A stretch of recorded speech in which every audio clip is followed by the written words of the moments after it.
کسی کو میرا بندہ یا میری بندی کہنا گناہ ہے۔ جی ہاں، اللہ کے نبی صلی اللہ علیہ وآلہ وسلم نے فرمایا، تم میں سے کوئی شخص کسی کو میرا بندہ اور میری بندی نہ کہے۔ تم سب اللہ کے بندے ہو اور تمہاری تمام عورتیں اللہ کی بندیاں ہیں۔ ہاں، البتہ یوں کہہ سکتے ہو کہ میرا لڑکا، میری لڑکی، میرا جوان، خادم یا میری خادمہ۔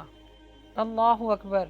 دیکھیں، ہم علم کو جب حاصل نہیں کرتے ہیں تو چھوٹی چھوٹی باتوں میں کتنا بڑا بڑا گناہ کر بیٹھتے ہیں ہم۔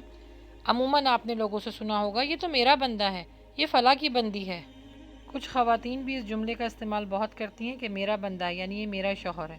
یاد رکھیں، اللہ کے نبی صلی اللہ علیہ وآلہ وسلم نے اس بات کو کہنے سے منع فرمایا ہے، کیونکہ ہم بندے اللہ کے ہیں اور بندگی بھی اللہ ہی کی کرتے ہیں۔ تو اس ویڈیو کو زیادہ سے زیادہ شیئر کریں تاکہ آپ کے لیے بھی صدقہ جاریہ ہو۔